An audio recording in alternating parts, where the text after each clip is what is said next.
दोस्तों, नमस्कार। कैसे आप सब? उम्मीद करते हैं आप सब बहुत ही अच्छे होंगे। आपका स्वागत है नेहा भोजपुरी ब्लॉग में। दोस्तों, आज हम सुनाने जा रहे हैं हंसी मजाक का नाच गीत है।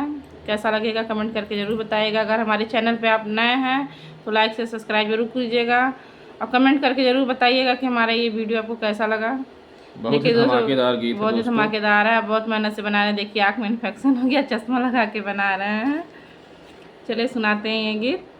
छेना खियावेला बलमुआ, छेना खियावेला, छेना खियावेला बलमुआ, छेना खियावेला।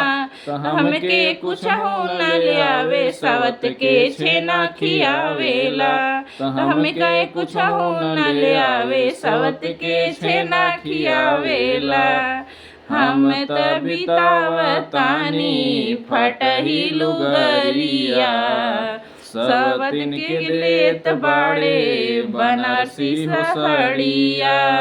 हम त बितावतानी फटही लुगरिया, सवतिन के देत बाड़े बनारसी साड़िया।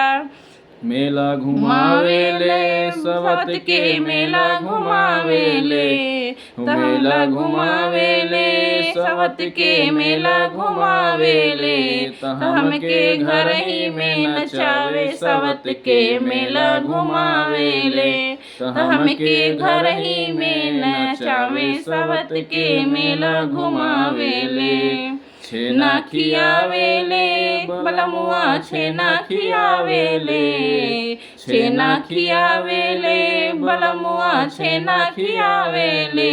हमके कुछ हो न ले आवे सवत के छेना खियावेले। हमके कुछ हो न ले आवे सवत के छेना खियावेले।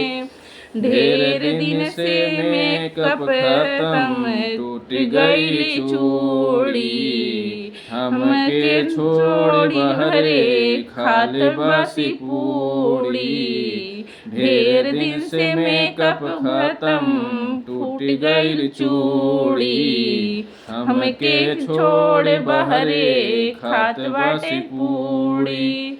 छेना खियावेले बलमुआ, छेना खियावेले, छेना खियावेले बलमुआ, छेना खियावेले।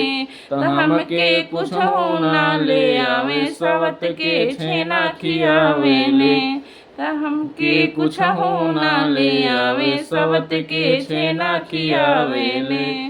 चोरी चोरी बतियावेले, ऑनलाइन जब आवेले। हमके घर ही में नचावे सवत के मेला घुमावेले। कि हमके घर ही में नचावे सवत के मेला घुमावेले। छेना खियावेले बलमुआ, छेना खियावेले। हमके कुछ हो न ले आवे सवत के छेना खियावेले।